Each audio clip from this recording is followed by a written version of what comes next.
Welcome to the Washdown podcast, episode number 61, with guest Lt Jon Koch.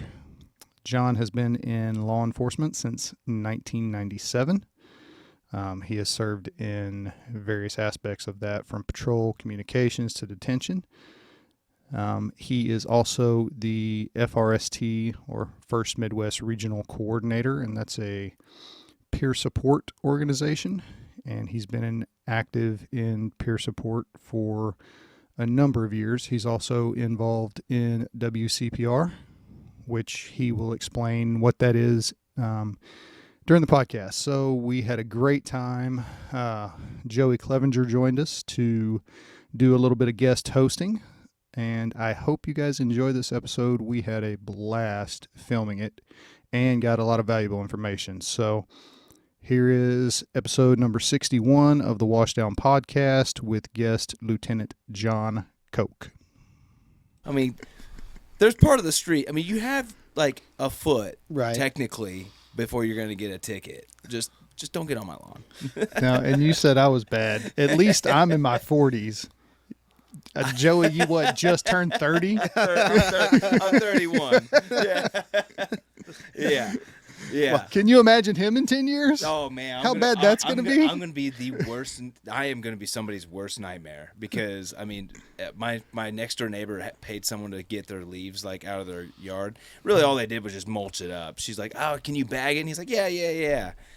And I walk out. He's freaking blowing all the shit in my yard. I was like, "What the hell? I'm already fighting her tree all year, every year. I don't need any more. I've got one tree in my yard, but I have the most amount of leaves in my yard." So that's why I moved to a neighborhood with no trees. Yeah, I know, right? I looked at a house yesterday, and my agent was like, "What'd you like the most about the house?" I was like, "I like that there was no trees anywhere in sight, and two, the only tree that was in the yard was like maybe a year old, so it had no leaves at all." So I was like, that's the kind of yard I want. So our old house was that way, didn't have any trees and whatnot. And then we moved across the street, and she's got two large weeping willow trees. Oh, dude, those are... And they don't just shed leaves, they shed limbs. Like, I'm pretty sure it sheds more limbs than it actually has, ever. Oh, yeah. And all I do is pick them up. My old house was like that. I had a big giant oak tree in the front yard, and then big, huge walnut and oak trees along the fence line that were actually my neighbor's yard, but all of the limbs fell in my yard somehow. Yeah. But yeah, just constantly limbs falling. I don't know where they came from. All the time. Especially like, so I actually used to live down the street here. When you came into the neighborhood and at that stop sign to the right, there's a weeping willow right there. Well, we had that, and that was ours in our backyard. And like,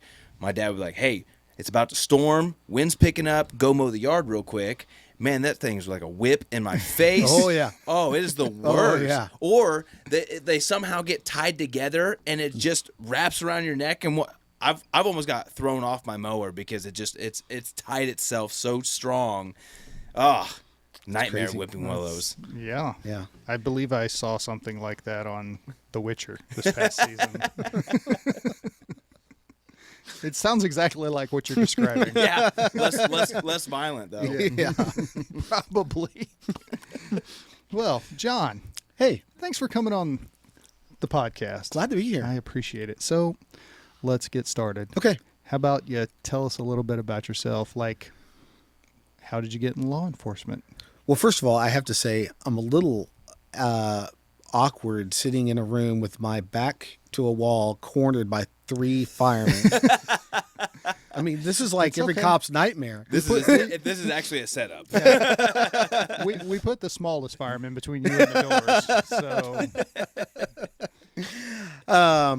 doors. So kind of born and raised in St. Louis and moved here when I was young. And shortly after moving here, got caught up with a program called Explorers, which is a division of Boy Scouts, and did that.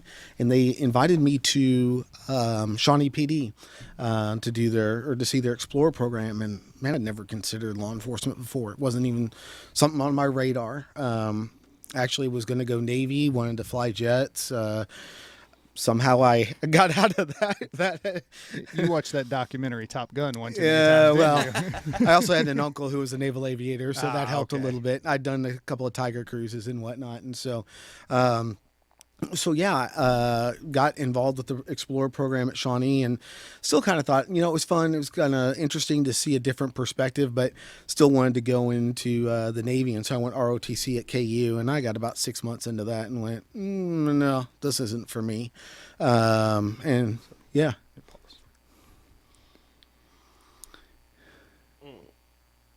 Because when you edit this, you're gonna go from your jacket to your freaking t-shirt. Dude, and so we'll get back to your story in a second. Yeah. I'm sorry. No, I always had the thought that we should hit the pause button. Everybody should switch places and just do that like randomly during the show. People would be like, man, those mushrooms are too strong.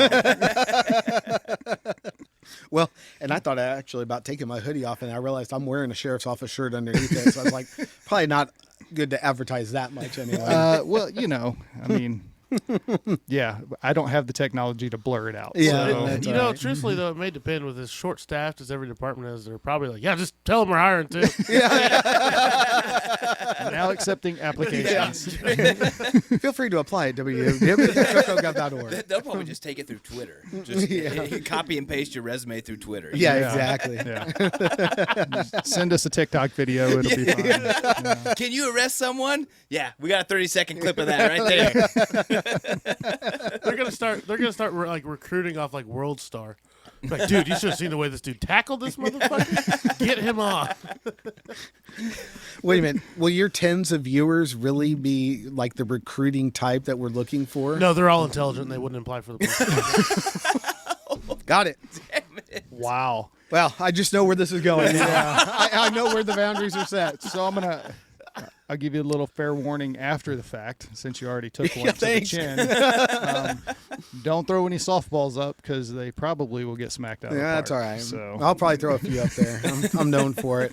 In the words of Will Ferrell in the campaign, welcome to the fucking show. So I guess gussing is okay then too. oh yeah, this is like I told you, this is like the kitchen table at the fire station. Good. So That place I wouldn't know what that's like. Yeah, that place you always Okay, dreamed so- of. yeah. Man, wow, it's You're all on you. fire. Hey, I get it. Second responders are always jealous. So Rebuttal. I'll wait. No, it's just pretty much we let the conversation go where it goes. Cool. So, and that's just part of it. We kind of make fun of each other, and we'll get into serious topics, obviously, but yeah, having a little lightness, and I'm sure, you guys probably do it in the Quick Trip parking lot or wherever it is you guys congregate. So yeah, I'm not softballing that one. One yesterday, one Yeah. dark either. all right, so back to your story. I don't even remember where I was in my story at this So point. you were talking do. about the Navy. Yeah. So. And so, when I got into ROTC program, I decided that just wasn't for me. And I kind of decided that maybe going ROTC and then going federal law enforcement might be where I want to go. And I got back with my law enforcement agency that I was an explorer with, and really kind of got involved in that, and then got hired by an agency in the northern part of Johnson County and worked for them for 2.5 years, which is where I met my wife. And it was, well, as I say it, she told me where to go. She dispatched for the county at that time. That county dispatches for multitudes of agencies, and my agency was one of them. And so I went and did a tour of the dispatch center, just kind of get to know who the dispatchers were. And I got introduced to her, and we started doing some choir practices together. And I can remember I had a bad call, my first dead body on an elderly lady, and there was no saving her, but I'd never done CPR before. The sound of bones breaking and doing compressions and whatnot was just something I wasn't prepared for. And so that was kind of the first debrief I ever had, was calling my girlfriend then and now wife, and saying, hey, this sucked. And, just kind of working through that emotionally. I'm a 22-year-old kid, never had to do CPR before, never seen a dead body before. Even as an explorer, I'd done some things, but I'd never been on a call like that before. So you got on young then. Yeah, I started at 22. I mean, if you look at my explorer time, then I started more like when I was 15. But so I got an exposure early on. But 22 is when I got hired. I'm old. So yeah, I don't want to hear Wouldn't 40s. Yeah, hey man, I wasn't saying anything. I was just saying that you went into the career at a young age without maybe having a lot of life experience before then. Oh yeah. So that's, and I see it with the younger guys and girls that come on our job. Like I was working with a kid yesterday who I'm old enough to be his dad. Mm-hmm. And it was like, wow, you literally have zero life experience outside of, I went to high school and did a couple years of college and now I'm on the fire department. Right. And it's like, okay, this is going to be interesting. Yeah. See, Jeremy, that's the difference between you and me. You are like, see, what I take away from this is you started this early. Mm-hmm. And I'm over here like, yeah, he learned to listen to his wife at a young age. Yes. Well, some would argue maybe I don't do that well yet, but I'm still learning.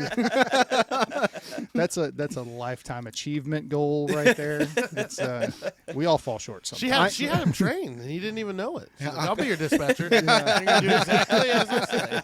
Well, yeah. There's some times it got a little dicey on the radio. Did she ever just come over the air and be like, we'll talk about this when we get home? No. She didn't say that directly, but some of the innuendos that were made were very clear. I do remember a time saying, hey, I'll go to, I was the supervisor for the city at the time, and I was like, no, I'll go to that call and I'll make that back. Disregard, this other unit will be en route. I'm like, no, I'm the supervisor. I'll be en route.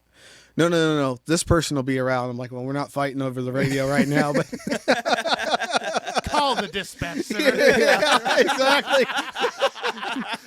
Clear and call dispatch. Got it. Yeah. Yep. Tuck that tail between your legs. I'm sorry, I don't know what I was thinking. Right. Honey, I just passed this lovely coffee shop. Everybody's like, why are you always getting flowers at dispatch? Yeah. Does he really screw up that much? I mean, come on.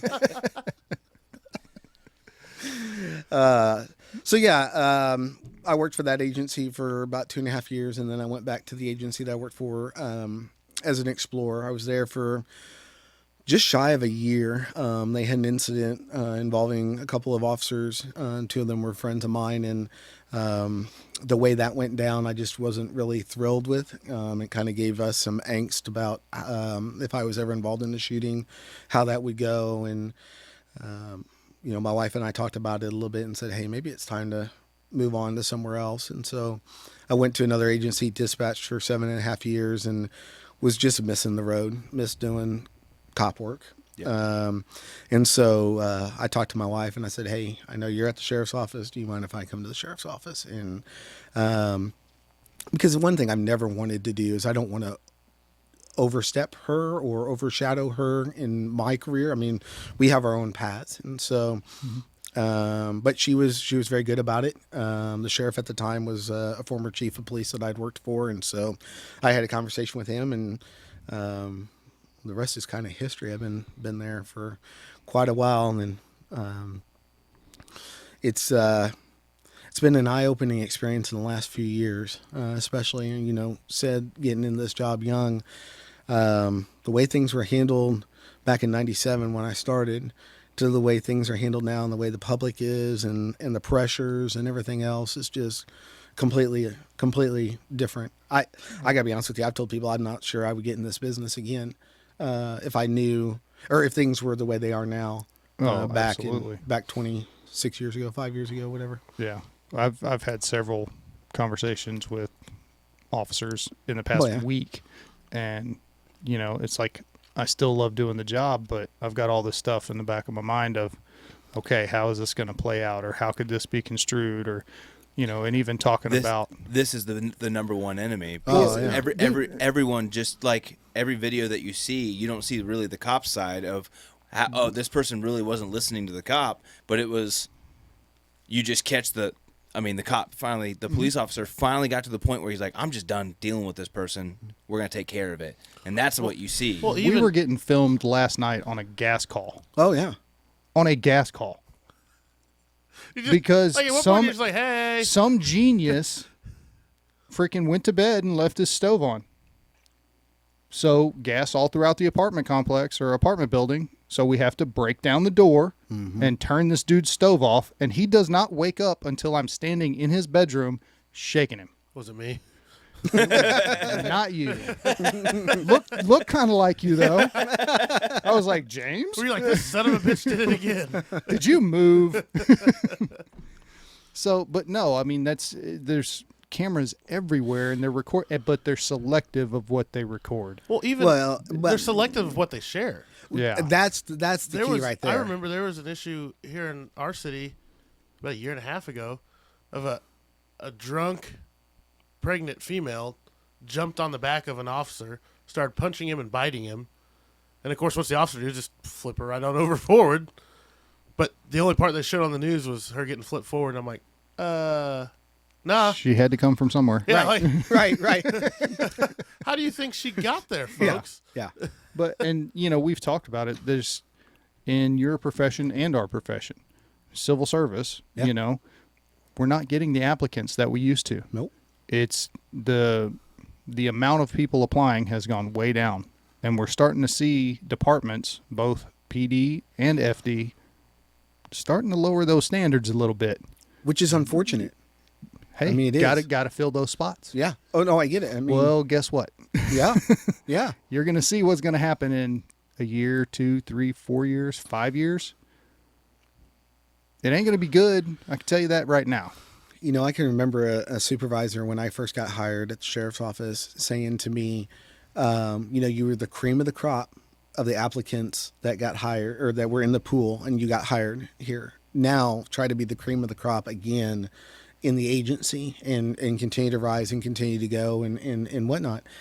And now the cream of the crop is the crop. I mean, there just isn't, there isn't a delineation at times. And congratulations, you applied. We got You 5 have the people that apply and 12 spots to fill. I mean, we say that on the fire department all the time, warm bodies. We just need warm bodies and seats. Oh yeah. Well, and I'm with a smaller department, and we don't get a lot of applicants like the bigger city does. But say, shoot, we had 2 spots open, we had 4 applicants, and one of the ones that actually accepted the position, we heard from multiple departments around the area, hey, this guy's a shithead. yeah. And then our chief, I'm telling Justin you called him a shithead. and so. One of our chiefs is like, you know what? We're going to give them a second chance. They've got a bad reputation. We're going to give them a second chance. So like, well, as us that have been on for a while, like, how does that make us feel? Because you're no longer, you're just hiring the quantity, not the quality that we were hired at. All right. And so it just kind of makes us not that we don't care about our job, but it's like, really, you've been told by multiple people that this person is a piece of shit, and you're still going to give them a chance and have him be around us? Yeah. Well, here's what I will say to that. Obviously, shitty situation. The world is how it is.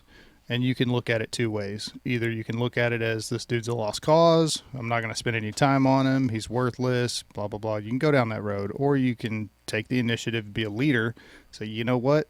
Yeah, we're going to give him a second chance and help him along. I'm not saying hold his hand. Right. But, hey, this is what's expected of you. This is what we do. And then model that behavior. Yeah. Well, a different set of circumstances they may thrive under. Exactly. I mean, not every agency is for each individual. I mean, there's certain agencies I absolutely could not work for. And you know it. I mean, you hear about it. And it ended up working out because he quit 8 hours into his first training shift. He went into our confidence maze, got lost, and freaked out. He was done. Yeah. So it worked out. But I've noticed something too, and maybe you can tell me this from the law enforcement hiring side. I've noticed definitely in the fire hiring side, for a long time, we were able to market the job for what it was, which was helping people, right? Yeah. We said, hey, come help people. And people are like, yeah, I want to help people. I enjoy helping people. Right. And now it's, hey, look at all the cool shit you can do. Like, look at these fire trucks and like our marketing for our hiring, I've noticed in public service has completely changed, and I feel like is setting up for failure right off the bat. Kids come in the door and they're like, "Well, I want a T-shirt, and I want that free drink at Quick Trip, and I don't want this old broken down fire truck. I thought we get the new ones that are in the pictures." And right. Well, and I think some of what you're getting to there is there's a large sense of entitlement for the younger generations right now. But back when I got hired, the advertising was an ad in the newspaper. For those that don't know what that is, that's like a white newspaper. I deserve that. You've been nothing but nice to him. It's that guy. Preemptive strike. Hey. he just Don't make enemies out of allies. He's going the Cobra Kai route. Strike first, strike hard. Yeah, there you go. he just Ukrained you. But seriously, back then that's how we advertised, and now we've got these videos and we're showing the high speed, low drag stuff that we do sometimes, but that's not every day. I mean, we are hours and hours and hours of downtime with short amounts of heightened activity. Paperwork. Well, there's that too. That's not glamorous and doesn't sell. Nope. I mean, they don't video me at my desk, pushing the paper from one side to the other. Then you're looking at an office ad, the office ad. Yeah. So I just saw a meme. But the I other think day, you're it was right. like, what's the worst thing you've ever seen on your job? Paperwork. No. Like the worst thing that keeps you up at night. Paperwork. Yeah, absolutely. Gonna need those TPS reports. But yeah, I you're right. I think the entitlement is a huge aspect of it. Like, I mean, I've seen literally ads on like TikTok for police and fire recruiting from different departments. I'm like, okay, smart, but Yeah. like, is that where you want your pool of people from? Yeah. I mean, but again, you got to find the pool of people somewhere, and how do you find them, and how do you get to them? And kudos to our agency. We've tried a bunch of different methods, and it seems to work. A couple of years ago, we were down 70, 80 some deputies. Right now, I don't know the current number, but I think it's closer to the teens, maybe 20. So we've hired a ton when other agencies are struggling to hire 1, 2, 3 here. So I accolades to our personnel division for getting that done. In some unconventional methods that weren't normally used. But that struggle is real. I mean, we got people that, apply, and here's the written test for other agencies, and they don't show up. It's like, how do you not show up to something? Just say I'm not coming, or I decided against it. But Yeah.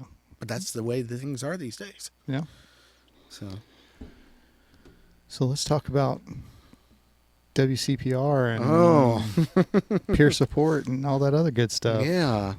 So how did you get involved? And well, first off, I guess, tell us what WCPR is. Okay. And then we can get into how you got involved with it and all Yeah. that. So WCPR is the acronym for West Coast Post-Trauma Retreat. It is something that was developed or created by FRSN, First Responders Support Network, which is in California, Northern California. They do a retreat that is 6 days long. It is intensive therapy, intensive peer-led, clinician-supported with a chaplain program therapy that, a lot of people say, hey, they get in 6 days what they might get in a year because it's just nonstop. We start early in the morning, 7 in the morning, and there's times, we're with the clients until 10, 11 o'clock at night. Extremely, I guess, mentally wearing. But the change in 6 days is just, until you experience it, you can't really describe it accurately, because it's amazing to watch people go from day 1 when they walk in to day 6 when they graduate the program. And we tell a lot of them, take a selfie on day 1 and then take a selfie on day 6. You'd be amazed how many people look at that selfie and go, I don't know who this person was that was here 6 days ago. That's awesome. And we've had people show up that their intent while they were there was to kill themselves. It was, they had a plan. They didn't want to do it in front of their families. And so, whatever. And to know that is the effect that you're having to change that thought process, that mindset for somebody. It's awesome to them, and I'm glad that they're in a different place, but there's a self-fulfilling, sense of, man, I helped, I did that, or I was a part of that. You literally changed a life. Right. Yeah. I mean, that right there is, I know exactly what you're talking. It's not selfish because that's what that's what you want to think that because you do have that feeling, but yeah, it's why you're there, but it's working. Yeah. So it's just it just makes you feel good that what you've put your hard work is paying off. So most all of us will say we got into being a first responder in whatever capacity to help people. It's a whole nother level to help ourselves, our own people, and get them to a place where they can just get through this career. I mean, very few of us get through this career unscathed. I mean, it just isn't a reality anymore. No. I don't think it ever really was. No. It was just how we handled it. Yeah. Well, I mean, if you look back on it, how many cops and firemen retired that, that were alcoholics, married 3-4 times, broke. You go down the list of problems. Yeah. And I'm not going to say all of it, but a lot of it due to stuff that they saw on the job. Yeah. And never dealt with it because the general sentiment has been for as long as there's been those careers of, hey, you got a job to do, suck it up. Yeah. Well, and just think about the story you told earlier, obviously with the first time of you doing CPR and you kind of makeshift debriefing with your girlfriend. Think about if that avenue wasn't there. Yeah. What if it was just like, man, I'm just going to go have a beer. Right. Just kind of relax. And then all of a sudden that habit becomes, that's how you cope. Yep. You probably wouldn't be sitting here. Well, and I'm not going to go to somebody who's not been in the business before. How do you explain to somebody what it's like to break somebody's bones doing chest compressions? How do you explain to somebody, hey, I was pulling the slack out of my trigger getting ready to kill a kid that had a plastic gun? You don't. Most people aren't able to process that. I'm salivating over the cultural competency reference right now. Go for it. I'll let you do it this time. You're 1,000% right. And we have talked about that almost till we're blue on the face on the show sometimes is cultural competency, especially when it comes to finding a provider, for counseling or therapy or something like that. It's critical. Well, we traumatize more clinicians trying to find the culturally competent ones. Frankly, it's the reality of it. Yeah. Well, what's the alternative? The alternative is you don't say anything because I don't want to burden anybody else, or they're not going to get it. Like I have a buddy of mine who, that's his whole thing is, well, they've never been in combat, so how do they get it? Or they've never seen dead bodies, so how are they going to get it? How can I relate to somebody? I don't have anything in common with them. That's not a therapist's job. No. And that's something that in our professions we need to wrap our heads around is they don't have to have run those calls. No. We had David Struther on a couple weeks ago, and, he put it very well of, he's done all that stuff, but finding the right clinician is, I think he used the term empathize or whatever. Mm-hmm. And you have to be good at your job and be able to make that connection with the client. Well, it's no different than for us running a medical call. Right. And somebody's freaking out, or for, even you guys, you're running that call and you want to de-escalate somebody. Yeah. You have to be able to build the connection. Yep. It's the same thing with a therapist. Yeah, it's relationships. Yeah. And you went exactly where I was going to go. How many times in our careers do we handle things that we've never handled before, don't have any experience with, but the expectation is, hey, I called you to help me. Yeah. Go forth. Yeah. Here's my problems. Solve them for me. Right. Yes. Right. And we tell people when we train them, we can expose you to as many things as we can come across in the 16-week program. But the reality, we're just scratching the surface. I mean, we're not saying, hey, you're going to know all at this point and you're great. No, it's a learning curve. I mean, it takes most of us 5 years before we're comfortable with it.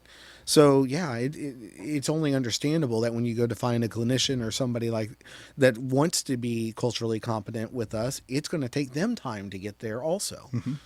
So yeah, it's tough. So what led you to WCPR? So we'll back up. Yes. It was a dark and stormy night. No. Sweet. I love the noir genre. I feel like I need a trench coat and a fedora. I got started with peer support back about 10, 11 years ago. I was thinking about that on the way up here. And grew through to where I lead our team now. And part of that is one of our former team members, and she's now back on our team, had been to Angwin to WCPR in California. And so when she went out there and a couple other folks went out there, they brought it back and said, hey, we just did this program. And, it's when they sold it, I can remember sitting there listening to the story. They're like, hey, we want you to come out to wine country and we want you to help first responders in a retreat setting. And so they're thinking, cool. Wine, cheese, we're going to get to see the site, we're going to help some people out at the same time and whatnot. And as they put it, it's absolutely not the case. I shared it's 6 days of intense therapy, and with the clients nonstop in one faction or another. And so, a couple of years, trying to think of kind of the time frame, but about 4 years ago, my wife went to Angwin and got the opportunity to go out there and be a peer and kind of learn what WCPR was about. And I flew out there on the Friday when the retreat got done and met her. And I could see just how drained she was. My wife, if you ever meet her, she is actually a fairly talkative person, especially when she gets to know you. Yeah. And she wasn't saying a whole lot. And I could see her just processing. So you talk about culturally competent clinicians, you got to have culturally competent peers as well. People who are able to process other people's traumas and handle it. Because now are you not only handling your own, but you're handling other people's also. And you don't want to carry that. And so I was watching her kind of process through that. And then she started sharing a little bit, obviously it's all confidential, so we're not sharing details, but generalities of just the transformation of a person from day 1 to day 6. And I thought, man, this is awesome. But I've also always said, I don't want to get to where I am overshadowing my wife and what she does, because she needs to have her career stuff too. And, but the opportunity presented itself, right before the pandemic hit, February 2020, for me to go. And I took that in, you get connected with the clients and because you hear their stories, you hear their lowest of their lows, and working with them and developing a plan for what 14 days, 30 days, 90 days after the retreat is done, what that's going to look like. The hope that hopefully through that conversation in that 6 days develops to kind of keep progressing them forward and then following up and keeping with them. And so that's kind of how I initially got started with WCPR. And then our local person who sets it up here locally. So we have a retreat twice a year here in Linwood. We're actually looking to hopefully go to 4 times a year. We have the number of clients is definitely there. We just need the personnel, the staffing. Yeah. It's a growth market, you could say. Yes. And it's exponentially growing. Yeah. Unfortunately. And so, I got the opportunity to shadow leading that retreat in September. And so next month here in just over or right at a month, I will lead the retreat here for the first time. So hopefully it goes well. I mean, Or maybe not. Yeah. Rachel will tell us afterwards. Yeah, Maybe. yeah. I'm sure I'll get to hear all about it on Friday. So, but yeah, no, I would say that anybody that's involved in peer support, that has a passion for it and is truly active on their team, this is something they need to get involved in. This is, we have an advanced peer support training for that, and you get 40 hours of training for it, and it is taking things to a whole nother level. But you have to be comfortable talking to people, and you have to be comfortable having those hard, at times confrontational conversations with people. So, yeah. So how'd you get started with peer support? Because that's not, so I can speak from, my point of view and things I've seen in my department and all that stuff. It's not like peer support's one of those things in most departments that's like, sign me up. I want to be that guy. We're not the SWAT team. Yeah. Yeah. We don't have cool shirts. Yeah. Carry big guns, Yeah. that sort of stuff. Yeah. Yeah. Again, following the footsteps of my wife a lot of times. I'm sensing a trend. Yes, yeah, she is a good leader. She actually got onto it first when they first started it. And then I joined a wellness committee that we were kind of a program that we were working through for about 6 months.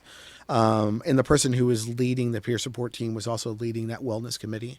And at the end of that, she brought us all onto the peer support team also. But it's,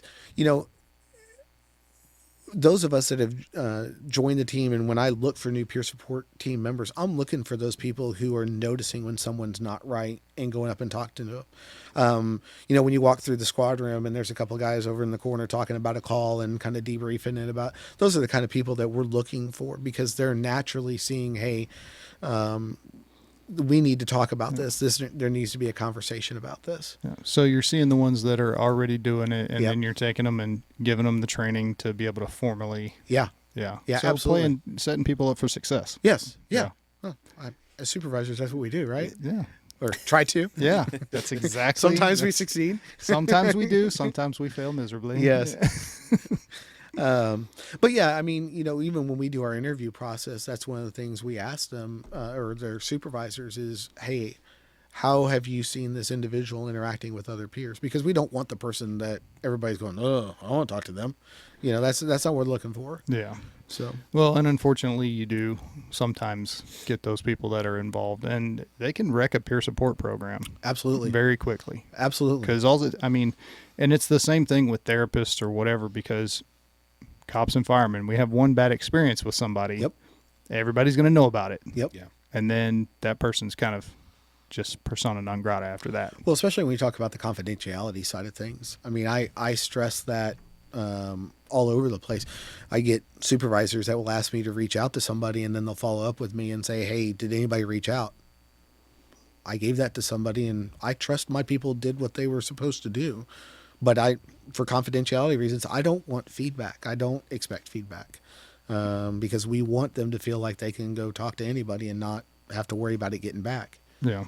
And we had that conversation, I think, with Dana Johnson. She works at another department here, and kind of was talking about that, about having supervisors involved in peer support, and like having regular patrol officers, it can get kind of murky and shadowy there if you have, a sergeant or a supervisor or a, even a chief or whoever it may be, Right. that's in the management position, showing up and going, hey, I heard you need to talk.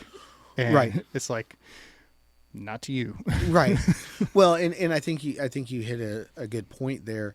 There is a role for a supervisor to fill on a peer support team. It just looks different. Contrary to maybe some popular beliefs, supervisors need peer support also. Get at it. I know, it's crazy, right? So, I have several supervisors that are on my team, and we have to draw that line.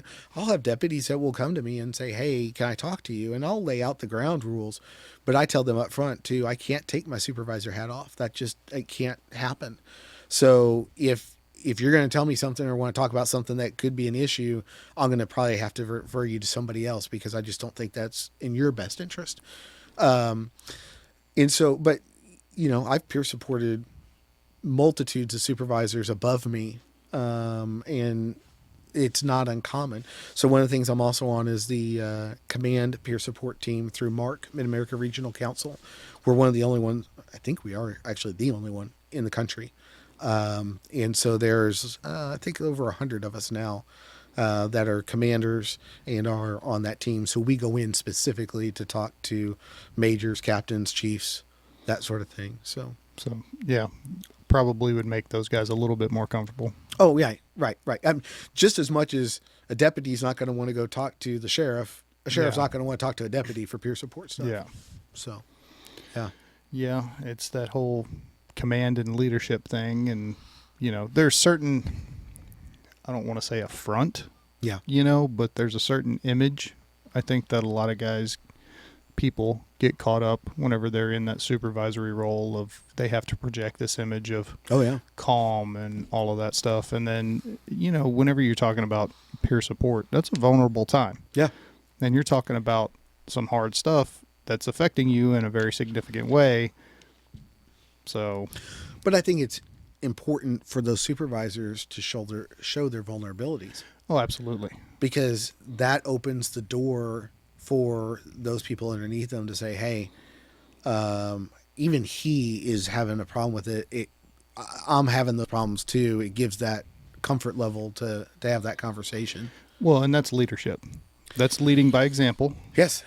And actual leadership, not just management. Yes. So, and that's something that,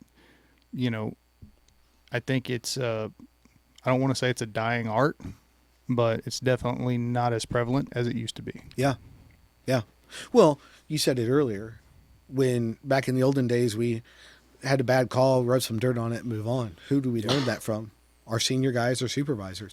They're the ones that told us, hey, that's how you handle it. Yeah. And then you go have choir practice. That was the rubbing dirt on it, right? Oh, well, yeah. Choir practice, drink a beer, whatever. Yeah. Whatever your choice of dirt would be. Yes.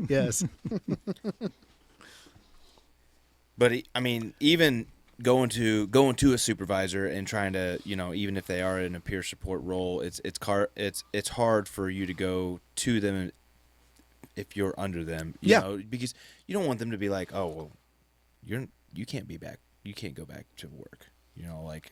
I can do the job, but this is what's been getting to me. And so that's why, I can see it from, at least from my I'm just a fireman. I'm not a You're not just a fireman. But I'm just, as far as a leadership role, if I'm going to go to my captain, the last thing I want is him to be like, well, you can't be on the rig, and that's where you got to make sure that you draw that line and everything like that. And that I can see that's why some people would be worried about approaching it or coming out to talk about what's bothering them. So, but I think as a leader, if you have built that relationship with the people that work with you, that comfort level gets. I do agree with that. Yes, yeah. My relationship with my captain, I can tell him everything that's bothering me, and I know for sure he's not gonna go and be like, hey, we need to take him off the rig, right?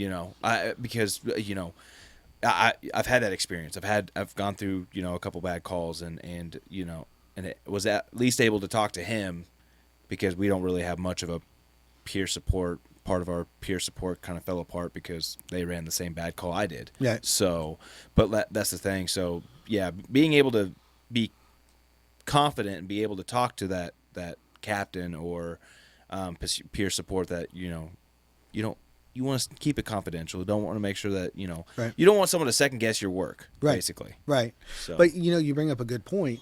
Maybe not a good point. Interesting point. Wow. Well, because it's not, no, and it wasn't meant to be a sarcastic thing. You don't want to go to that captain because you're afraid he might pull you off that rig. But wouldn't it be right to pull you off that rig if you're not safe to work and safe to operate? No, and oh yeah, and if there's that line where especially because he, with us we don't really have a lot of floaters situation. It's I've got the 3 guys I work with every single day, you know. But like if he's noticing something drastic, that's how close we are as a crew. Is like he would pick up on that and be like, hey, take 24 PTO. We'll talk about this. Right. And I get that. But like as far as just being able to just generally share, like, hey, this call that we ran the other day kind of just got to me, and you know, knowing your crew, knowing who, like their personality, knowing their everyday kind of situation, and then when you get close with someone, they're going to be like, okay, there's something off. Yeah, I would say let's take a little bit of time.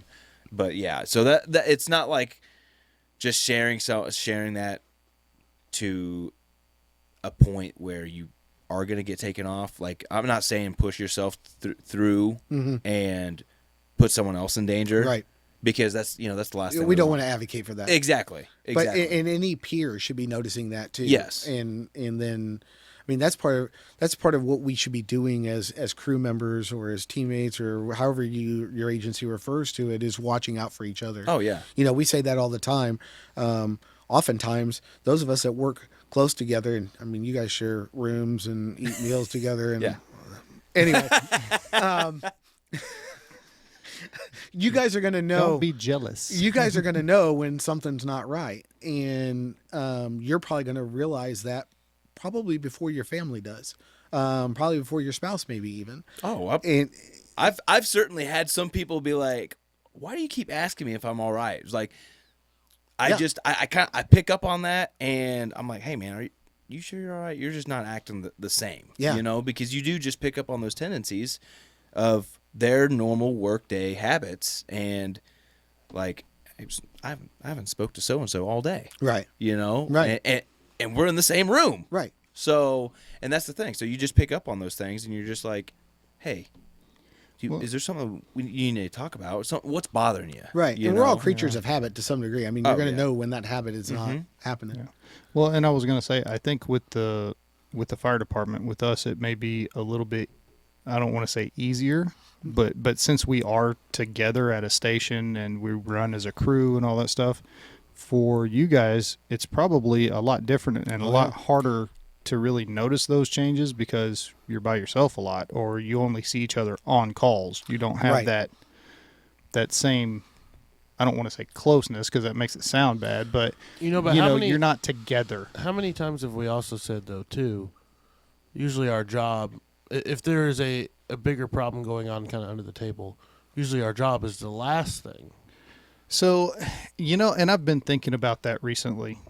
And because that's the saying, the job is the last thing that will suffer.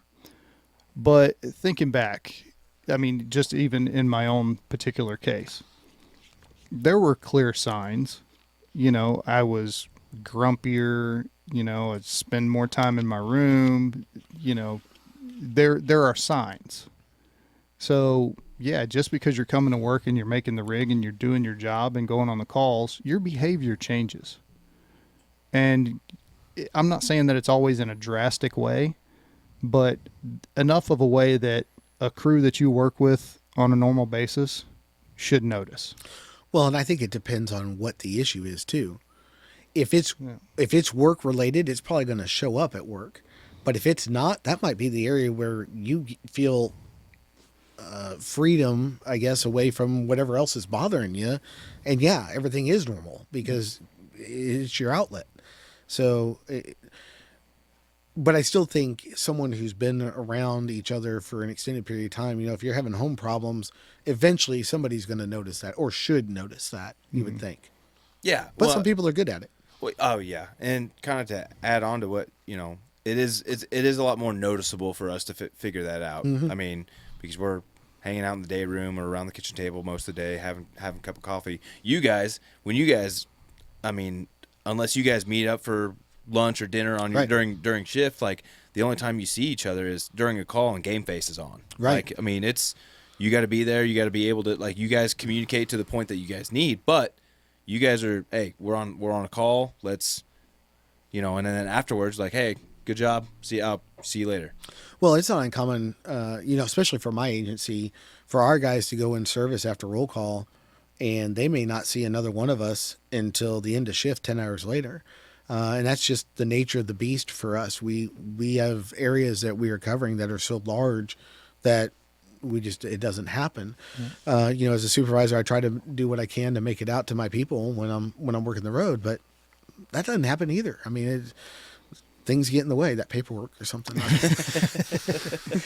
Hey, you want to be a supervisor. That's what happens when you get promoted. Yes, it does happen. You get all these responsibilities you didn't think about. No, that's some of them I did think about. I just didn't appreciate appropriately. Yep. Yeah. So why am I still sitting in this office? I don't want to be here. They're playing ping pong outside. I am No, we're not firemen. We don't do that. Well, just saying. I am curious though, and I'd like to pick your brain a little bit. So we had a guest not too long ago on that was a captain on the fire department, and we talked a lot about like leadership and just kind of the expectations and kind of his views on different things. It was a great episode, but we've had before. I'm curious on your views of especially being a supervisor and being a leader and a mentor to younger deputies, but still being one in today's time, in 2022. Yeah. And all the aspects that come with it, especially in the role of mental health. I don't want to say you have a softer generation that you're supervising per se, but you have ones that are definitely more vocal. Yeah. And where how you as a supervisor and a leader kind of adapt to that, and what's your views? I think it gets back to that relationship and knowing your people and building that relationship with your people. The more you go into that conversation of, and I'll back up and give an example here a little bit of, we used to have supervisors that would come into our modules as we were working the jail and, hey, what's going on? And they wanted to know like what inmates are being a problem and, where your log might be or what issues are going on. And transitioning that to going into that module of, hey, what's going on? And people starting down that road and going, no. Like, how are you doing? Like, what do you need? Or how is the family? And knowing they're married or not married, knowing they have kids or not, don't have kids and what their kids are involved in and learning about them, and making that the focus of the interaction and not a work related. I mean, it's work related, but not the functionality of the job, so to speak. Because I think there's a time and a place to have those conversations as well, obviously. But I think it's more important to create those relationships. That then opens those doors for those conversations about having a rough call and being able to ask that question and being more willing to give a response because they know, hey, he's truly invested in me or she's truly asking because she cares about me, not because they feel like they're checking the box on the supervisor list of things that they have to do. And you mentioned the younger generations. I actually think to some degree it's easier to work with the younger generations because they are more accustomed to having conversations that are more family oriented. I mean, this day and age, these kids that are coming in, they want to do their 8 and skate because they're more family oriented. They're more, the job is not defining of them. Those of us that got in way back when, I think that was not necessarily the case. I mean, the job defined a lot of people. Look how many people have retired after 25, 30 years and they're lost. They don't know what to do because they let that job define them. And I don't think these kids or these younger, I say kids because they're all young to me, but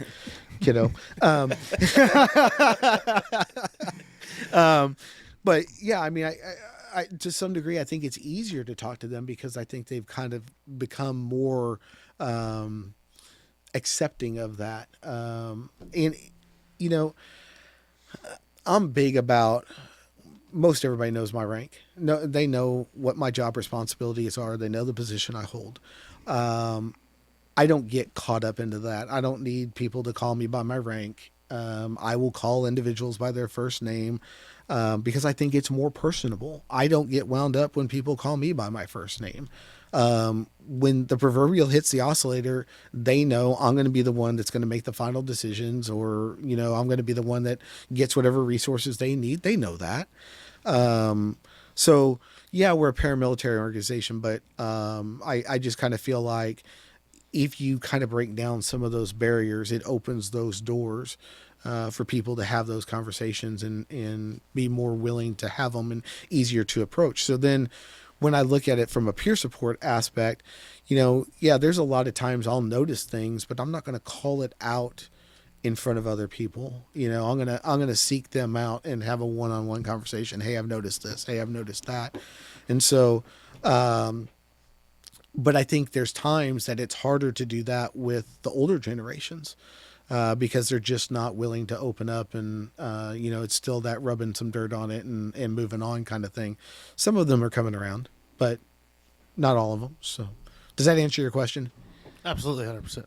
Okay. And maybe then some. Well, and that's kind of what we had a talk about with Mike Hopkins, our captain that we had on, is he, is in that, at least on our job, on our department right now, we're in that kind of the old style is on its way out, but we still have those, per se, captains. Because captains are like kind of mid-level supervisory position, where a lot of the newer captains, the philosophy's truly kind of pretty much opposite.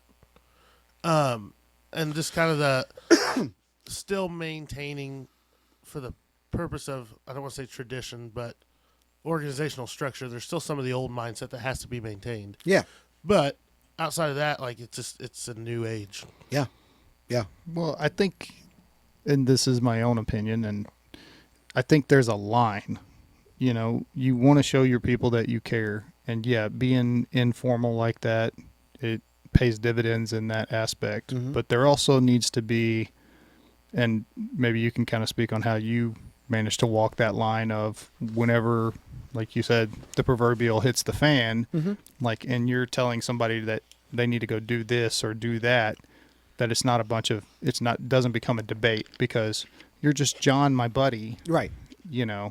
Well, and not even that. When it comes to accountability, when a mistake is made, we're going to make mistakes. Mm-hmm. We're not going to do things right every time. And what? I know it's a crazy concept. That's cops for you. Yeah. Hey, I've seen the fire department save the concrete like no other. I mean, it's all right. And then we went Hey. back to sleep. Foundations are safe. Yes. I'm going to let you in on a little secret. Every fire goes out and all bleeding stops eventually. Yes, it does. Yeah. Yes, it does. I think it's all in how you approach it and still maintaining the understanding of, I think most of my guys know, all my guys know, I'm not unwilling to have a conversation with them that is, hey, we screwed this up. My approach to that is not lighting my hair on fire and running around the room screaming at people. What hair? Damn it. Beat me to it. It was on the tip of my tongue, too. And I was getting to the part where I was going to say, but I just recently learned that lesson and the hair's growing back.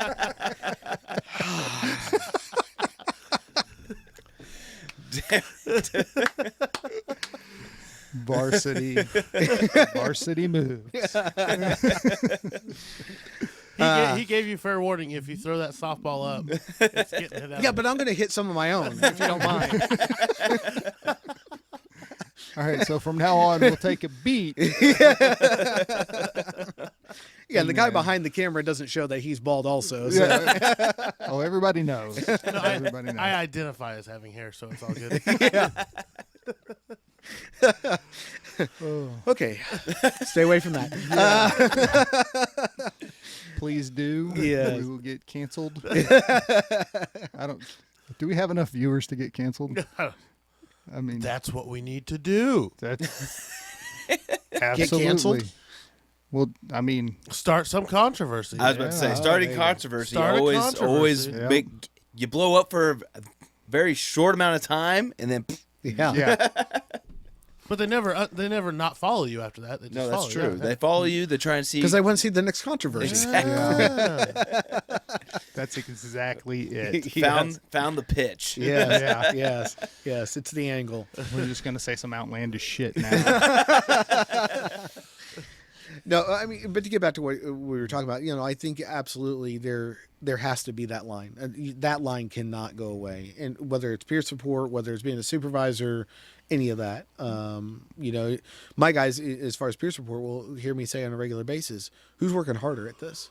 Mm-hmm. Are you working harder to help them, or are they working harder than you wanting that help? Yeah. Well, and that's the thing. And I've seen that with peer support people sometimes, is they put so much of themselves into it and end up, they're the ones that need the peer support now. Yeah. And, people have to be at a certain point, and it's different for everybody, of they have to want to help, or they have to want the help. Yep. They have to want to get better. Yep. And it doesn't matter. I mean, you could move heaven and earth. If they're not at that place where they want the help, it doesn't matter what you do. But I'll make the argument everybody needs peer support. Yeah, I don't disagree with that. I would make the argument that we all do, one way or the other. And frankly, I think generally speaking, we all do give peer support and receive peer support at some point. It's just not under the formal little T-shirt that, and the whole clause of things that we won't talk about ahead of time. Yeah. Well, and let me clarify. I'm not saying you shouldn't try. Right. So that I want to be very clear about that. Just because somebody might not be at that point doesn't mean that something that you say right now isn't going to spark with them in a week, 6 months, whatever. I mean, so you have to put that foot out there and say, hey, maybe, this thing or that thing. And, you got to plant a page out of Rachel's book. No, she just says everything that I say. Damn it.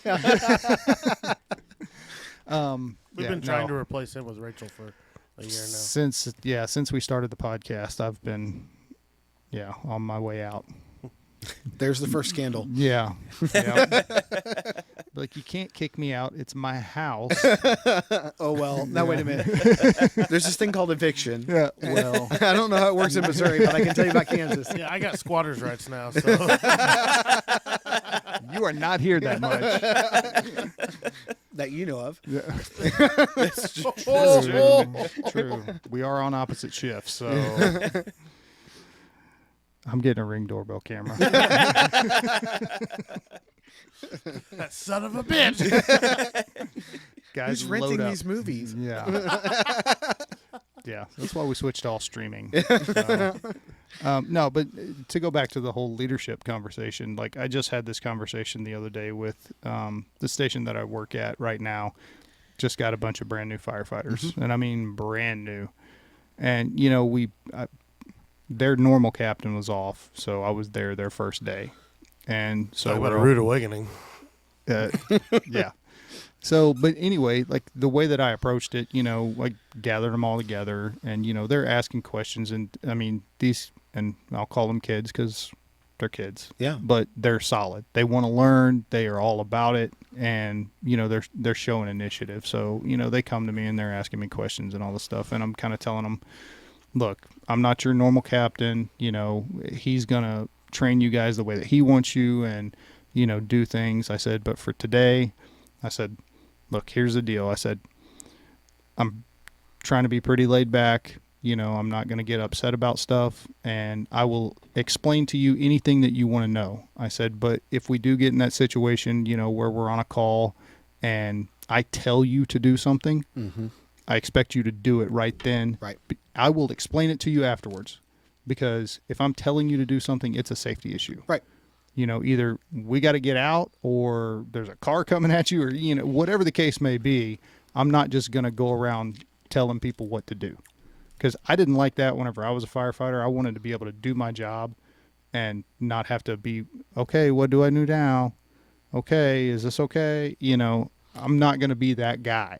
But I think that comes to the big word of trust. Yeah. So, but I was, I went through that with them, and, it's all good. And that's how I plan to handle it going forward. Yeah. So, and I've had that conversation when I take over a crew. We tend to be with the crew for a while, and I've had a couple different crews here lately, but I have that same conversation with them. Hey, I'm all about input, and if you see something that's going south that needs to be addressed, or you see that I'm making a suggestion or say, hey, this is what we're going to do. And you're like, no, hey, there's a safety issue. I want to know it. But there's a time and a place where I'm going to say, this is what we're going to do. And yeah, it may not be the absolute safest because it's the nature of the call that we're on or the nature of what we're doing. Unfortunately, we have to put ourselves in harm's way. Yeah. I'm going to try to mitigate that as much as we can. Absolutely. But yeah, I do. I trust my people and I trust their input. And I want that.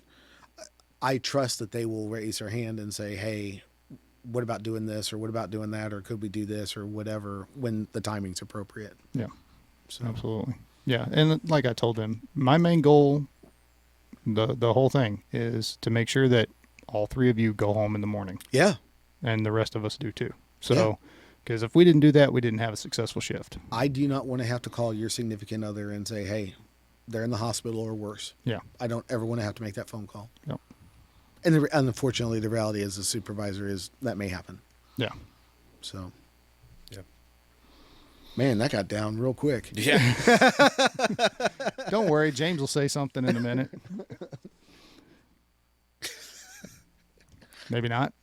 This is my favorite game to play on the podcast. Like when you want me to say something, I'm just like, no, I'm good. I thought you were sleeping over there for a minute, which I get. Firemen do that, but. Well, shit, listening to a cop talk for an hour, yeah. I'm not going to confirm nor deny that I've caught him playing on his phone in the middle of podcasts before, and I did hear a snore one time. So, what? Stop bringing cops on the show. Well, you bring more cops on the show than I do. That's true. It's because I need like naps. every single one, all but one. It's because I need naps. I need naps. He's like, hey, I got this great person for the podcast. So I'm like, what do they do? Oh, they're a patrol officer, or oh, they're in SWAT, or oh, they're a K-9 officer, or like, do you know any firemen? Do you title those shows "My Superhero"? Oh, that's a good one. Maybe I should. Yeah, maybe they might actually start getting views then. Yeah, free donuts. Oh, we're on to bagels in Johnson County. Well, that's because you guys. That is the most Johnson County thing I've ever heard. You know, I didn't think Johnson County-ism was a disease, but yes, I've heard my uncle talk. Yes, it is a real thing. Yeah, I could not be a cop down there. I really couldn't. I'd burn out in a day. How many Karens do you deal with? I'd pull over so many Priuses out of the left lane it wouldn't even be funny. Teslas everywhere. Hey, that's my patrol car. Of course it is. So, I will say this in as much vagueness as I can. I was recently at our upfitter for police cars, and they are building a Tesla for an agency. I will. Awesome. I don't know how that goes exactly. Like, I'll tell you this. do you have to wait 5 minutes to get a charge to make it across the street? Or, I mean, I don't get it. Dude, I can see so many interdepartment issues. So-and-so did not plug in the car again. And now I got to wait 4 hours, and I'm just sitting here waiting for it. It's so hard to plug in the car. Yeah, we can't put gas in the car. What makes you think they're going to be able to plug it in? Exactly. And I can see people doing that just on purpose. Yeah. Now, you see, that argument went away for us because we have take-home cars. So if there's no gas in the car, there's only one person to blame. So I'm gonna start laughing though, like when they're like calculating pursuits. Yes. Like, hey, get Rick's car. I think he's at 98. We're gonna need him at the front of the line. He's gonna be our lead car on this. Oh, wait a minute. He turned his lights on. He's down to about 72%. Yeah, you start seeing they're just shedding down lights as much as possible. We need to conserve the energy. Quick, hit the brakes. Regen. Take it out of sport mode, Bobby. We don't have the battery for that. Just throwing seats out of the car. We gotta make it lighter. You're gonna see these Teslas just surrounded with solar panels. We need everything. You're a little close. No. I'm just drafting. That's all. Trying to save gas or electricity. John, take it out of auto drive. How are you going to pit maneuver? This is supposed to keep you from crashing, too. Yeah, oh, yeah. Yeah, that would be interesting. Be like, does not compute. Does not compute. Your driving is unsafe. We're shutting you off now. Alexa, pit maneuver.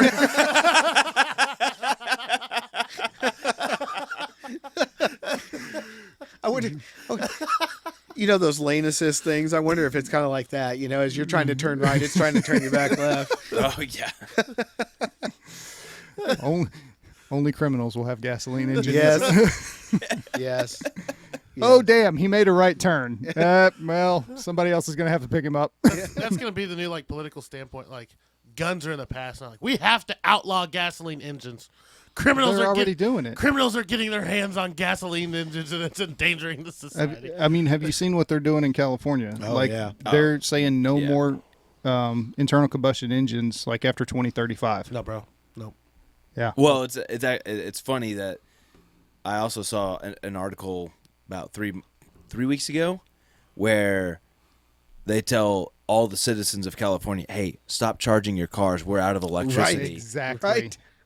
What? Yeah. And we're supposed to be dependent on this in a couple years? We were No. we were talking about it at the shop just to be that asshole, getting one of those new Cybertrucks and coming swapping it. I've seen that done. There's a guy on YouTube that did that with a Tesla, put a V8 in it. And Tesla was not happy. Fuck them. Yeah. Yeah. So, but yeah, I mean, you raise a good point. Is their power grid wouldn't support it? Yeah. will not support it at all. I mean, you can't run your air conditioner in the summer there because it causes rolling brownouts. Oh, yeah. So Yeah. Well, they got windmills and solar panels everywhere, and they still can't keep up. yeah, No, and yeah, you got hundreds of thousands of acres of solar panel farms that they can't even keep up either. Right. But that's what he just said. yeah, I know, but also You don't you'll have see, to repeat what he said just so you can just feel so like I can you're stay in the conversation. Yeah. I know. Have an I original know. thought, Joey. I know, but I did see a meme the other day where they pulled off a generator to charge a Tesla on the side of the highway. It's like, Well, I mean, hey, fuel's got to come from somewhere, I guess. Yeah, yeah. I keep getting an argument because I drive a dually diesel, and I pull my Jeep. Used to pull my Jeep a lot. Still gonna pull your Jeep. Still gonna pull my Jeep a lot. But I've got a 65-gallon aftermarket tank in it. I can get from here to Denver and not stop, unless you can do an electric comparison to that. No. Yeah. Well, you're not going to get that many miles out of any electric car. Yeah. Then they're stupid. Right. Supposedly, the new Hummer that they are coming out with has the longest range, and it's close to 400 miles or something like that. But there's a video of it disassembled, kinda. The whole frame Is a battery. is batteries. Oh, That's a wow. Hummer. The whole frame. So that's not any sort of a fire hazard if it gets into a Oh wreck? no! So I ran a fire on a car hauler that was hauling Teslas. Now, regular car fire is hard enough to put out. Right. But when you got 6 Teslas plus a mini semi going, let's just say it was a crappy day on the highway. Well, right, because those batteries, that's a whole different process for putting that stuff Whole out, different right? thing, yeah. Yeah. We're not even going to talk about extrication on them. Yeah. Well, it's funny you say that because at the air show that we had not too long ago, Ford was there with that Mach-E Mustang. Oh, Yep. it's the ugliest thing I've ever seen. Oh yeah, Yeah. it's pretty bad. The door handle in that. Anyway, apparently they can't, if it catches fire, it shuts down the electrical system. Can't get out. Sweet safety feature. Right. Yeah. That just means one more electric car owner's off the road.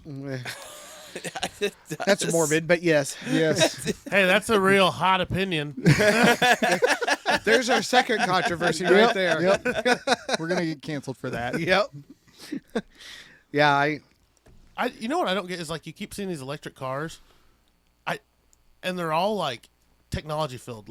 For example, the new Ford Lightning. We're not going to talk about. I mean, I'm oh hell yeah, they're bringing back the Lightning. Mm-hmm. Jokes on us. It's electrical. It's a Lightning. Yay! And I'm oh god. But then the headlight is the whole front of the truck. I'm yeah. that takes electricity. Mm-hmm. I just don't get it. With Teslas, they put a massive TV screen for a heads up. I'm that takes electricity. Well, I think some of the was it Mercedes or somebody has that all electrical computer screen dash thing on their electric car. Yeah. You would think they would just go back to 1990s, just simple analog, just displays like, hey, we're just conserving shit here, folks. Yeah. Make But it yeah, simple. but there's nothing to. I mean, it still takes electricity to run those gauges. Yeah. It's true. I bet you the So- draw is still less than the old analog gauges, the new electrical Probably. stuff. Yeah. Yeah, it probably is. I can just see like pulling up in a Hummer and be like, how many watts per mile you get in that thing? Yeah. Yeah. Dude, that thing can do some cool shit. They showed it doing the crab walk thing. Yeah. So it's got 4-wheel steer, Oh, yeah. and it can drive sideways. Wow. Yeah. Because I have a need for that often. Well, I mean, if you're gonna take your $200,000, it's for the millennials that don't know how to parallel park. They don't teach it anymore. They're like, you know what? We're just gonna adapt to you, and we're gonna just slide right in there. you are not parking that thing anywhere. There's not a parking space in this country that thing will fit in. It is massive. You know, I said the same thing about like heated steering wheels. I thought that was the dumbest thing I'd ever seen. Until you got one. It's been on every day. Yep. Every day. I was the same. I was do. the same exact way. And then I start my truck, go in like this morning, freezing cold, put my hands on the steering wheel. Like, God, that's an awesome feature. Yeah. This is an amazing So feature. I See, used I have to, heated seats. See, I used to have laugh both. about heated seats. I was like, that's stupid. Well, now in my truck, you have the option of just turning on just the back. Just the back. Oh, yeah. heat. Oh. That shit's been on in the summer. Yeah. I get in there, I'm like, ooh. It's wonders. It's the air conditioned seats that get me. I haven't. Because I every haven't once in a tried while, those. like when it's really, really hot, and I turn the air conditioned seats on, I'm like, did I have like an accident or something? You're like- cool in the swamp ass, man. Yeah, air conditioned seats. I'm not. I doing, haven't tried it, but- so I can't It's really great. give it a fair. It's great. I don't have go. a vehicle with it It's great. anymore, so Yeah, I have it. yeah. No, the heated seats are good. Yes. But I'll turn mine on and leave it on until it starts to get warm, and then I shut it off, and then I use it just for my lower back now because apparently I'm that old. yeah, we'll go with old. That's why your back hurts. Carrying the weight of this fucking podcast.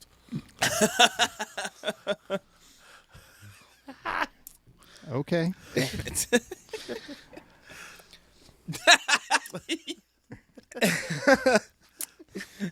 I'm just Why are a you guest. laughing? Hey man, I'm only a guest. I'm a guest host. You were. I was. Yeah. yeah. There's a saying: your services are no longer required. Sorry, he's been trying. He's telling me I fired for the last year, and I keep showing up. Yeah, he was He on just time knows today. the schedule. Yeah, yeah. I'm like, when is he? Okay, here we go. Yep, got it. All right. Well, let's go with final thoughts. Final thoughts. Final thoughts. You're up. Thank you for having me. No. You know,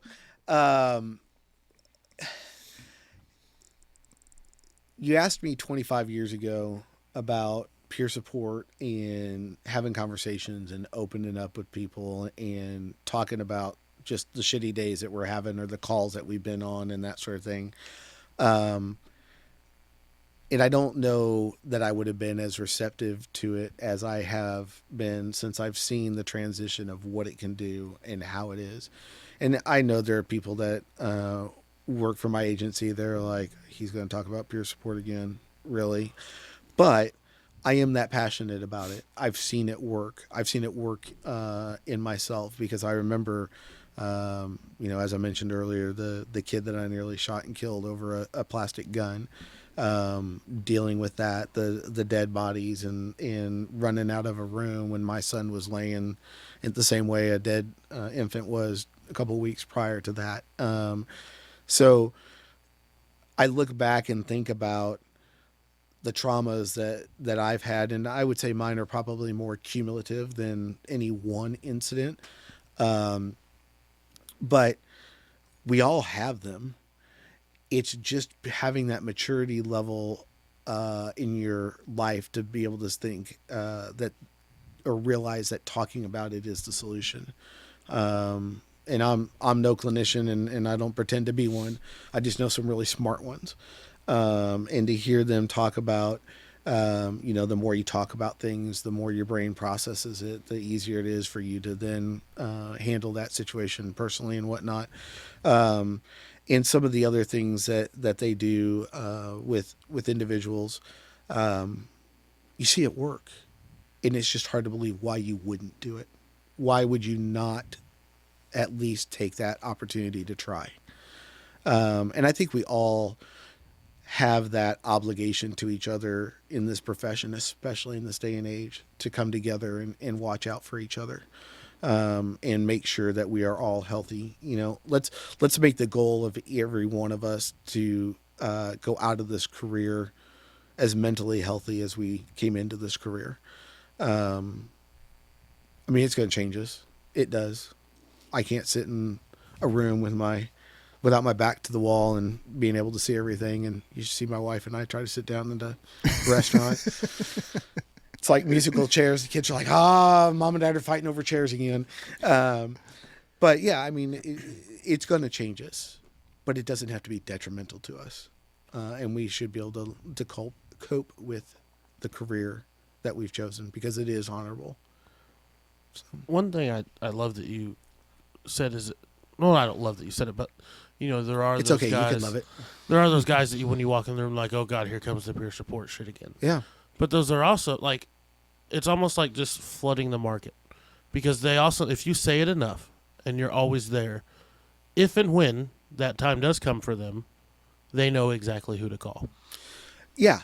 And you know, I'm not going to stop doing my job because, as a peer supporter, because someone is really putting up the walls. I think, you know, challenge accepted sometimes. But I can share a in general terms, a specific incident where we had a critical incident, and the people involved said, no, we don't want to talk to peer support. That's not what we're here for. We don't want to talk to them. And they were getting ready to go through some interviews and whatnot. And I just simply hung out, brought them water, brought them food.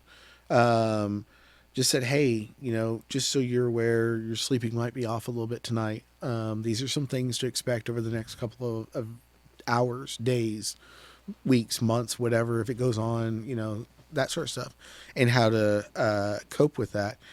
I thought we had an earthquake there for a second.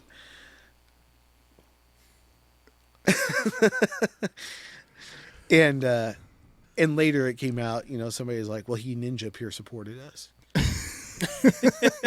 That wasn't like it. Ninjas. Yeah. And that wasn't my goal. That wasn't my point. But I feel like if I've got that information, why would I not share it with somebody? Why would I, knowing this is what you're going to go through, why would I not at least give you a heads up? And that's what we're there for. We're not there to solve the problem. We're there to help guide you through it. Yeah. And I think that's the big part. The old ninja. I remember was like when we first started doing this, maybe the first, like, I was on the second episode? Mm-hmm.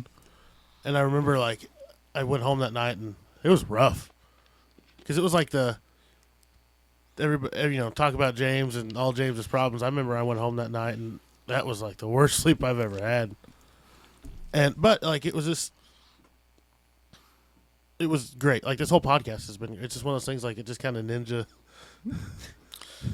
the whole time. Been doing it the whole time. Yeah. Yep. This is going to be episode 61. Yeah. So we've got 61 episodes of peer support going. Nice. So, but yeah, and it's like you said, you know, we started this thing and it wasn't just you, you know, I mean, Chris slept like shit. I slept like shit. Well, I'm saying, like, for me, Yeah. I remember that it was my episode, but Yeah. I remember I think the third episode we talked about it because I was like, did y'all sleep like shit? Yep. And we were, I mean, you know, we digging up all that old stuff and talking about it and, you know, trying to set the tone for what the podcast was about. Right. So, yeah, it was one of those things. Man, we had more stuff to talk about. Right. So, And Well, I it's- think that's true of all of us. it still comes out. Even the last episode for me, like, we literally were like, let's have a nice sit-down discussion and talk about Jeeps. The plan was we were going to talk about Jeeps and motorcycles and loosely relate them to, like, how we use them as good coping mechanisms. 20 minutes into this, we're like, bashing on me. But, you know, like a good conversation over just some of my faults and stuff. And I'm like, Fuck, man. Yeah. Well, it's interesting you bring that up, the coping mechanisms, though, because we found healthy outlets, but you think of all the maladaptive coping mechanisms that are out there, and that was the way of the world when we first got in this business. It's an accepted part of the culture. Yes. And I mean, not just accepted, but encouraged. Yeah, you know? absolutely.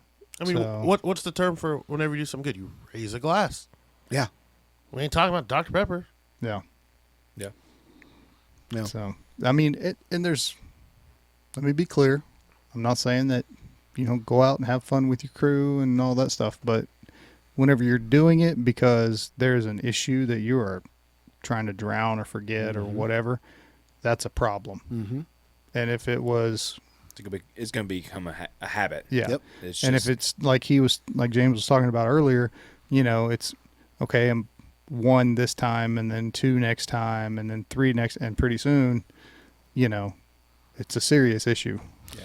Well, but not even substance abuse. Think about those people that their comfort zone is work, but then they get to work and they start taking risks and chances and that sort of stuff because they're not getting that thrill, so to speak, or that whatever they need to keep them excited. So Mine isn't even. I feel a confession coming. Yep.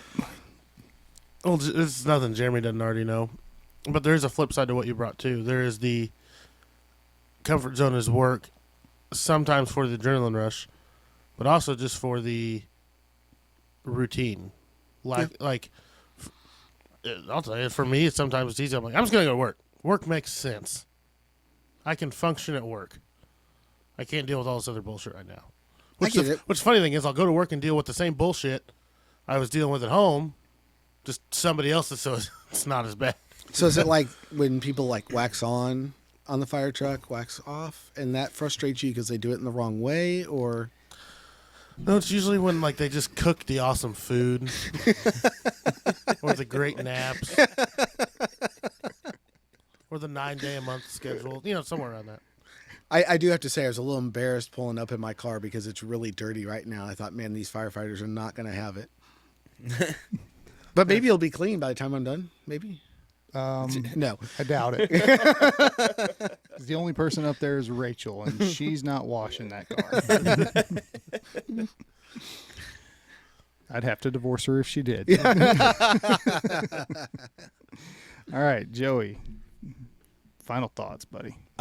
Really not. I mean, not too much. I mean, because you guys talk about these, all the things that you've done for peer support and programs that you've done, and I haven't really done any programs like intense programs. I've gone on, seen my therapist kind of situation and do EMDR and some other stuff, but I'm looking into probably getting into peer support after it, like you said, it kind of takes you going through something where you're like, man, I feel like I can help. Mm-hmm. So that's something I'm definitely wanting to jump into because I can't dive in that level that you guys are at. But but what we've talked about on my episode and really any time is just doesn't matter how bad the call is, just have someone to talk to, have somebody that you can rely on to kind of just be able to get something off your chest, and don't be afraid of it. That's, I'll preach that every time. Just if you don't do it now, it's gonna be worse 10, 15 years down the road in your career and where you're gonna be at. Yeah. So. But I think the awesome perspective you have is having been through EMDR. A lot of people don't know what EMDR is and how it can help. It's not for everybody, but I've seen it do great things for people. Yeah, and I was kind of hesitant. I was kind of worried going into EMDR just because I've heard very mixed reviews, where those people are like, "Hey, just let it work. Yeah, and it will work." And then some people have I kind of rushed it, and it just jacked up my everything. Mm-hmm. And so, going through, and I did about six sessions, and it was good. It felt, there was a dramatic change in everything, and being able to accept everything that happened, right, was the situation. So, where not to dive into it, but just being able to, I did everything I can. That's the outcome that happened. I got to move on. So, Yeah. And you also have the perspective of being able to share how working with the clinician helps. yeah. I mean, you develop a good relationship with your clinician, able to just really just let it go, and kind of like what we talked about earlier, you have somebody that is competent in what you're talking about. I don't have to spend 3 sessions explaining what I do on a daily basis or what the possibility is for me. It's being able to just go in, say what I need to say, and then kind of work my way out of it. So that's just what I've kind of gone through, and it worked for me. And again, I'll always preach, talk to somebody, have that person to talk to. Yeah. James, final thoughts. I think one of the All right, biggest- thanks for those. I hate no, I was trying to think like how to start it, but one of the things like I love about him the most, and especially with how passionate he is with peer support, is we in the fire and law enforcement, we call it a brotherhood, we call it a family, but we don't always act like it is. Mm-hmm. It's easy for us to meet at a bar. It's easy for us to help move a couch. We do the superficial, sometimes surface level shit that looks like a family. We say it's a family, but the digging down deep into it, I think, is the peer support aspect. And I think he, to me, preaches and shows through his daily actions what this family really is in public service. We're still a dysfunctional family. Oh, yeah. But you every accept it, family is a dysfunctional family. right, but accept it for what it is. Yeah. So, yeah. I started off being an asshole, and I finished with a compliment. Oh, I'm waiting for the backhand to come out. All right. I'm not gonna backhand a cop. I don't want to get shot. He hasn't seen my range scores. That's good. Yeah, we won't get into that. Cops versus firemen shooting. It doesn't work Another out. controversy. Yeah, we could definitely go down that rabbit hole. Yeah. I'm just saying. I bet if you took the best 5 firefighters and the best 5 cops, it'd be pretty close. I don't think it'd be as close as you think it would be. And with that note, Yeah. John, thanks for coming on the show. I really appreciate it. Thank you, brother. Absolutely. My pleasure, and happy to be here. Awesome. So in the episode, the same way we do every time, if you are struggling, reach out. There are resources. And if you know somebody that is struggling, talk to them, reach out to them, let them know that you care, and, help them get in contact with those resources that are out there. So, all right. Thanks for stopping by.